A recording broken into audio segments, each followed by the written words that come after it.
Hello दोस्तों, राम राम, सलाम, सत श्री अकाल। आपका दोस्त पंकज सिंह तोमर आपके अपने चैनल तीसरी शक्ति भी है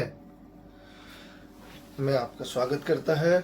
और आप लोगों को आज मैं एक ही बहुत ही इंटरेस्टिंग घटना सुनाने वाला हूँ। मैं इसे कहानी इसलिए नहीं कह रहा हूँ बिकॉज ये कोई कहानी नहीं है जो कि मैं आपको कहानी सुना रहा हूँ और मनोरंजन कर रहा हूँ आपका। ये एक सच्ची घटना है जिससे मैं आप सभी को अवगत कराना चाहता हूँ। ये घटना जो है, आपने जैसे कि आपने पोस्टर देखा होगा कि पहलवान और भूत की लड़ाई, ये अक्सर काफ़ी आपने कई जगह पर कई लोगों के मुंह से, कई गांवों में बड़े बुजुर्गों के मुंह से ये बातें सुनी होंगी। काफ़ी लोग ऐसे होते हैं जो बड़े बुजुर्गों की बातों को नहीं मानते हैं, ना ही सुनते हैं, ना ही बिलीव करते हैं। और कुछ लोग होते हैं जो बिलीव करते हैं लेकिन वो पूरी कहानी नहीं जान पाते। तो इसी तरीके से मैं एक बार अपने गांव गया था। वहाँ पर एक बूढ़े बुजुर्ग के पास, मुझे बहुत बूढ़े बुजुर्गों के पास बैठने का काफ़ी शौक है। तो मैं बैठा था तो उन्होंने ऐसे ही एक टॉपिक छेड़ दिया तो मुझे काफ़ी इंटरेस्टिंग लगा। उस समय काफ़ी लोग बैठे थे, चर्चा कर रहे थे, तो मैं उस समय उनसे पूछ नहीं पाया। फिर शाम का समय हुआ, भोजन किया मैंने, और गांव में ज़्यादातर लोग खाना खाकर थोड़ा टहलने के लिए निकलते हैं। तो मैंने सोचा क्यों ना वो दादाजी के पास जाया जाए और उनसे पूछा जाए कि आपने ये जो बात कही थी कि आप मुझे इसके बारे में कुछ और बता सकते हैं या नहीं, क्योंकि मुझे जानने की उत्सुकता बहुत ज़्यादा थी कि ऐसा भी क्या हो सकता है कि ये सच्ची घटना है। मैं भी इस पर ज़्यादा बिलीव नहीं करता था पर जिस तरीके से उन्होंने मुझे पूरी बात बताई है तो मैं काफ़ी हद तक उस चीज़ पर बिलीव करने लगा हूँ दोस्तों, और मानिए आप भी बिलीव करने लगेंगे। तो दोस्तों, होता यूँ है कि शाम को खाना खाने के बाद मैं जाता हूँ उनके पास और बैठता हूँ। और हमारे गांव में नॉर्मली सब एक दूसरे से राम राम करते हैं, छोटे बड़ों से और बड़े बड़ों से राम राम करते हैं। तो मैं उनके पास पहुँचा, मैंने कहा दादाजी राम राम। तो राम राम राम राम सामने हुई। उन्होंने चाय बनाने के लिए कहा, घर पे चाय आई।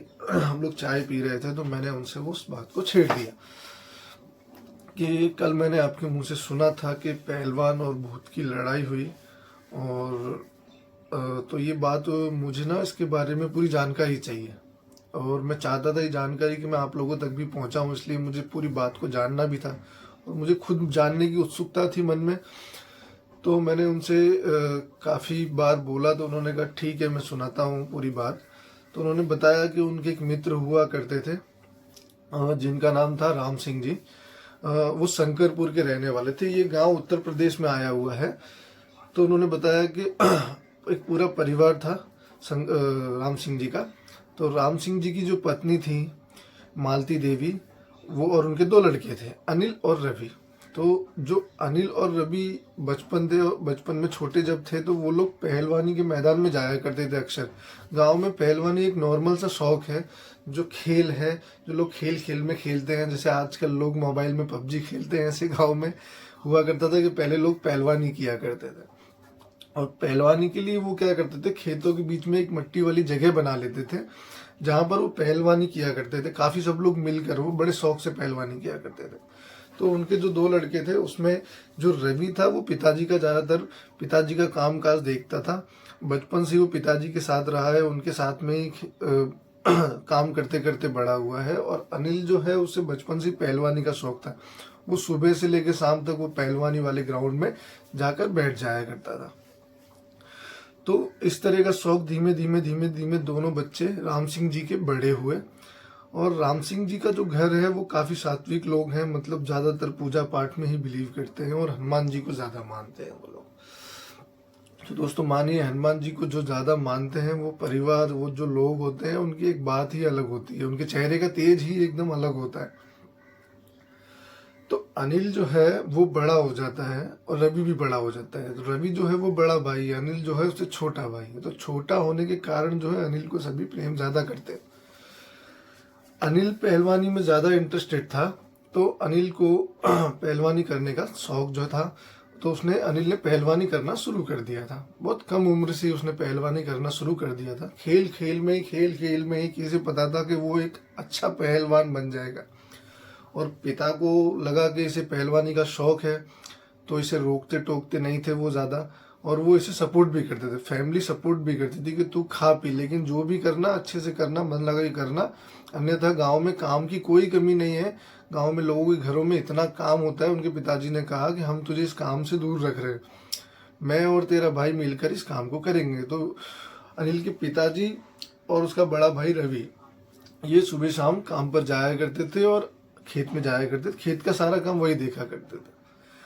अब जो अनिल था वो पहलवानी किया करता था, और गांव में आपको पता ही है नॉर्मली भैंसे वगैरह, तो भैंस गाय वगैरह वो लोग रखते ही जानवर। तो एक भैंस का दूध जो है वो पूरा 10 लीटर 12 लीटर दूध देती है नॉर्मल भैंस। वो सारा दूध जो है वो अनिल के लिए रख दिया जाता था। वो पूरे दिन में पूरे दूध को पिया करता था, और उसके खाने पीने का ध्यान उनकी माता जी काफ़ी रखती थी। तो पहलवानी करते करते करते करते अनिल एक बहुत अच्छा पहलवान बन गया, और दूर दूर के गांवों तक उसका नाम फैलने लगा कि भाई शंकरपुर गांव में कोई पहलवान है अनिल करके, काफ़ी अच्छा पहलवान है, उसे हराना इतना आसान नहीं है। तो होता यूँ है गाइस कि जैसे जैसे नाम फैलता है तो लोगों को पता चलता है, काफ़ी दूर दूर से पहलवानी का कंपटीशन हुआ करता था। तो जो अनिल है वो बहुत कम पहलवानी में हारा होगा, मतलब हार तो होती ही है स्टार्टिंग में जब हम सीख रहे होते हैं। तो उसके बाद दोस्तों ऐसा हुआ कि पहलवानी जीतते जीतते जीतते जीतते उसे थोड़ा सा अभिमान होने लगा कि अब मुझे हराने वाला यहाँ पे कोई नहीं, इतने गांव में कोई नहीं है। अभिमान हो भी क्यों। तो गाइस अनिल को जो पहलवानी का थोड़ा सा अभिमान होने लगता है, और जैसे कि अभिमान होना भी ज़रूरी है, ज़रूरी इसलिए है क्योंकि वो जब बंदा इतनी मेहनत करता है तो ऑटोमेटिकली वो चीज़ जो है इंसान के अंदर आ जाती है। तो उनके पिताजी काफ़ी अच्छी शिक्षा दिया करते थे बच्चों को अपने। उन्होंने अनिल को कई बार कहा कि ऐसा मत कहा कर कि मुझे हराने वाला कौन है, मुझे हराने वाला कौन है, मुझे हराने वाला कौन है। अनिल जो है वो हनुमान जी की पूजा किया करता था, पर कुछ समय से पहलवानी में इतना व्यस्त हो गया कि उसे पूजा का समय ही नहीं मिल पा रहा था पूजा पाठ के लिए। और नॉर्मली जो भी पहलवान होते हैं वो हनुमान जी की पूजा किया करते हैं, बट धीमे धीमे अनिल पहलवानी में इतना वो व्यस्त हो गया कि उसे पूजा करने का समय ही नहीं मिल पा रहा था, या फिर यूं कहिए कि उसे ये लगने लगा था कि उसे किसी भी चीज़ की आवश्यकता नहीं है। जब व्यक्ति का बल बढ़ता है तो दो ही चीज़ें होती हैं, या तो वो एकदम शांत हो जाता है, और या फिर वो एकदम अभिमान वाला हो जाता है। जैसे रावण का भी अहंकार बढ़ गया था। तो गाइज एक दिन की बात है कि रवि जो है वो सोता था, पहलवानी का जो ग्राउंड था उसके पास ही वो सोया करता था, वो ज़्यादा दूर नहीं था, उसके पास ही रवि के खेत रवि और अनिल के खेत भी थे। तो रवि जो है खेतों के पास सोया करता था। तो एक दिन क्या हुआ, जो रवि जो है उनके बड़े भाई, उनकी तबीयत खराब हो गई। तबीयत खराब होने के कारण उन्होंने पिताजी से कहा, तो पिताजी ने कहा ठीक है आज मैं अनिल को भेज देता हूँ खेतों पर सोने के लिए। तो उस दिन जो दिनचर्या थी वो पूरा दिन गया, और रात को खाना खाकर अनिल एक लाठी लेकर खेतों की तरफ चल दिया। खेत जो थे गांव से करीबन 1-2 किलोमीटर दूर होंगे, तो पैदल ही जाया करते थे। उस समय इतना साइकिल का और साधनों का इतना चलन नहीं था, तो लोग पैदल ही जाया करते थे।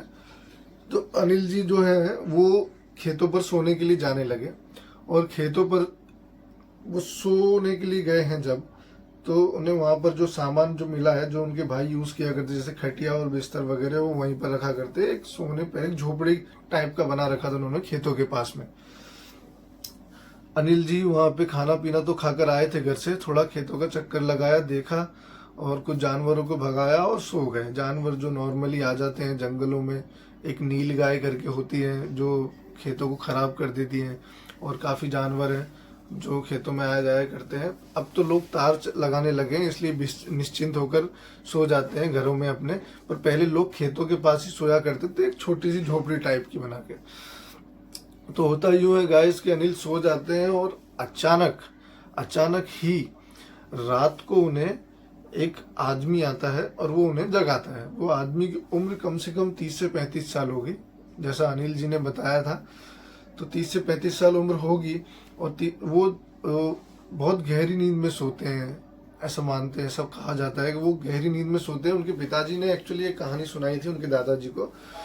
तो अभी भी है वो परिवार, तो क्या होता है कि वो बहुत गहरी नींद में सो रहे होते हैं, और जब वो आँख खोल कर देखते हैं अपनी, तो कोई जबरदस्ती जगाया हुआ इंसान, ऊपर से पहलवान और ऊपर से अभिमान, तो वो गुस्से में पूछते हैं कि तू कौन है। तो वो व्यक्ति जो है वो कहते हैं कि मैं तुमसे कुछ बात करना चाहता हूँ, जो उन्हें जगा रहा था। तो वो समय समय रात का हो रहा होता है, उन्हें पता तो चल ही जाता है कि रात के 1-1:30 बज रहे हैं, 2 बज रहे हैं, कि 1 से 2 के आसपास का ही समय रहा होगा। तो वो कहते इतनी रात को कौन हो भाई, तुमको क्या चाहिए, क्यों आए हो, अब मेरी नींद क्यों खराब की तुमने। तो अनिल को गुस्सा काफ़ी आ जाता है कि भाई इसने मेरी नींद खराब कर दी, कौन है, पता नहीं क्यों आया है, कहाँ से आया है इतनी रात को। तो कहता है जो व्यक्ति था कि मैंने तुम्हारा नाम बहुत सुना है, कि मैंने सुना है कि तुझे पहलवानी का बहुत शौक है और तुझे कोई हरा नहीं सकता।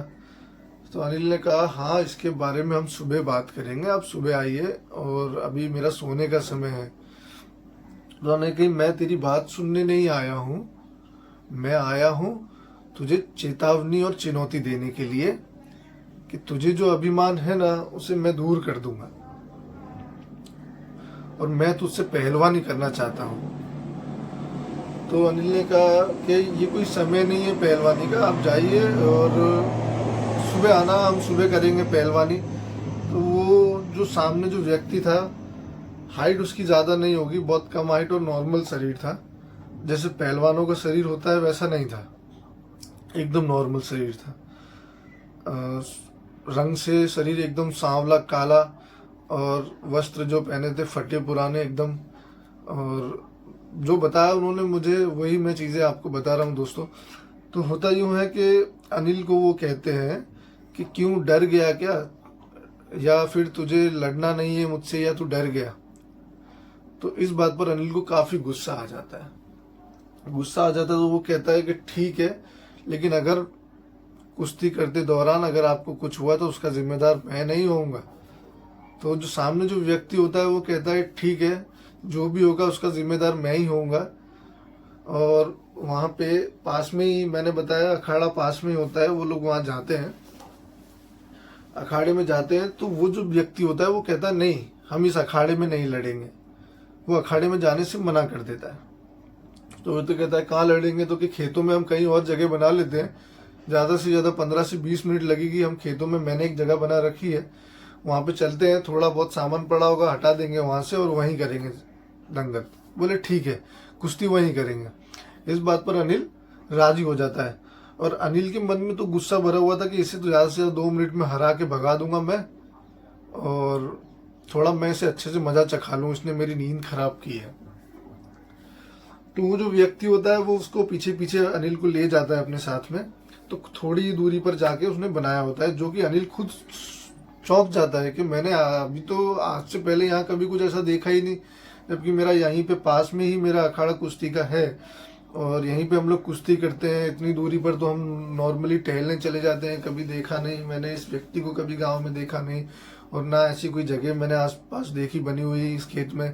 तो ये अचानक से आज किस तरीके से आ गई। तो उसने कहा कि नहीं, मैंने ये कल के दिन में बनाई है, जब यहाँ पे कोई नहीं हुआ करता है तब मैं यहाँ पे काम करता हूँ खेतों में, और मैं यहीं काम करता हूँ, और मुझे बाहर से खेतों में काम करने के लिए बुलाया गया है, उस व्यक्ति ने बताया जब अनिल ने उससे पूछा। तो गाइस होता यूँ है कि अनिल के मन में एक सवाल भी है, किंतु उसे गुस्सा ज़्यादा है कि अभी उसने मेरी नींद खराब की और ये मुझे चुनौती कर रहा है बार बार, तो मैं इससे बदला ले सकूं कैसे भी, इससे बाद में मैं बात करूंगा कुश्ती में हराने के बाद। तो होता यूँ है गाइस कि उस बंदे से जब लड़ाई होना शुरू होती है, दंग कुश्ती शुरू होती है, तो वो अनिल उसे बार बार पकड़ने की कोशिश कर रहा होता है, लेकिन वो बार बार निकल जाता है फुर्ती से हाथों से, बार बार फुर्ती से हाथों से निकल जाता है। और फिर क्या होता है, वो अनिल को पकड़ के एक ही बार जमीन पर पटक देता है, जिससे अनिल के समझ लो प्राण निकलने से ही रह गए हैं बस। और काफ़ी चोटिल हो जाता है अनिल, काफ़ी घाव उसको लग जाता है और वो उठ नहीं पाता है। इतने में क्या होता है गाइस, होते होते होते होते काफ़ी देर तक कुश्ती चलती है और अनिल काफ़ी घायल हो जाता है। लेकिन जिस गांव में क्या होता है ना, लोग जल्दी जग जाते हैं, कोई 3:30 बजे भी जग जाता है, कोई 4 बजे भी जग जाता है। 4 बजे तो समझ लिए ऑलमोस्ट गांव के लोग सभी जाग ही जाते हैं और सुबह हो जाती है। तो अचानक वो व्यक्ति कहता है अनिल से कि अब मैं कल रात को आऊँगा, मुझे जाना होगा किसी काम से, अब मैं तुमसे कुश्ती कल करूँगा, तो कल आप अच्छे से तैयार होके आना। अनिल को वो कह के जाता है सामने वाला। और अनिल जो है वो ज़मीन पर ही पड़ा होता है, वो धीमे धीमे करके उठता है और वो अपने घर जाता है। और वो काफ़ी अपने मन में बहुत बुरा फील कर रहा होता है कि मुझे एक टुच्चे से व्यक्ति ने इतनी बुरी तरीके से कुश्ती में मुझे पछाड़ा है। अनिल ने हार नहीं मानी होती, देखिए वो भी ऐसा वैसा व्यक्ति नहीं है, वो भी काफ़ी ताकतवर है। तो आज जो है अनिल पूरे दिन भर मन में सोचा विचारी करता है, लेकिन वो सोचता है पिताजी को मैं कैसे बताऊं, भाई को कैसे बताऊं, गांव में किसको बताऊं, कैसे बताऊं, काफ़ी मेरी बेइज्जती, मेरा अपमान हो जाएगा। तो होता यूं है कि गाइज वो कह के जाता है कि मैं कल रात को फिर आऊँगा 1 बजे। तो अनिल जो है शाम को वैद्य जी के पास जाता है। वैद्य जी जो है वो गांव के बहुत पुराने पंडित भी हैं, ब्राह्मण रह चुके हैं, वो मंदिर की काफ़ी समय से सेवा कर रहे होते हैं हनुमान जी की, और वो वैद्य भी हैं। तो उनके पास जाता है अनिल। तो अनिल कहता है कि वैद्य जी मुझे ये तकलीफ़ है और मुझे शरीर में काफ़ी अंदर से अंदरूनी चोटें लगी हुई हैं, जिनकी मुझे कोई दवा दीजिए, मतलब कोई औषधि ऐसी दीजिए कि मैं लड़ने के लिए वापस तैयार हो सकूं। तो बोले लड़ने के लिए तैयार? बोले क्यों? तो बोले मैं बोले ये तुम्हारी हालत कैसे की? पंडित जी ने सबसे पहला सवाल यही किया कि तुम्हारी ये हालत कैसे हुई? ये घाव छोटे मोटे तो नहीं लग रहे और काफ़ी शरीर पे निशान भी है, मतलब वो सामने वाले व्यक्ति ने जिस जगह भी पकड़ा है ना उधर उंगलियों के निशान बन गए हैं शरीर पर। तो गाइस वैद्य जी के पास अभी अनिल जी हैं और आगे देखिए सुनिए होता है क्या। मैं आपको ये चीज़ बताऊंगा नेक्स्ट पार्ट में, और अगले पार्ट में आप जरूर आइएगा। इसके लिए चैनल को सब्सक्राइब करिए और ऑल का बटन दबाइए। नेक्स्ट पार्ट जो है वो काफ़ी इंटरेस्टिंग है और उसके अंदर ये पूरी कहानी है, और जो इसका नेक्स्ट पार्ट है उसी में ये कहानी समाप्त हो रही है। तो आप लोग अगले अगले अगले पार्ट को सुनने के लिए और चैनल को सब्सक्राइब ज़रूर कर लीजिएगा। आगे कहानी जो है क्या हुआ, कैसे हुआ, वो सब चीज़ें मैं आपको डिटेल में बताऊँगा। तो मिलते हैं दोस्तों, राम राम, सलाम, धन्यवाद।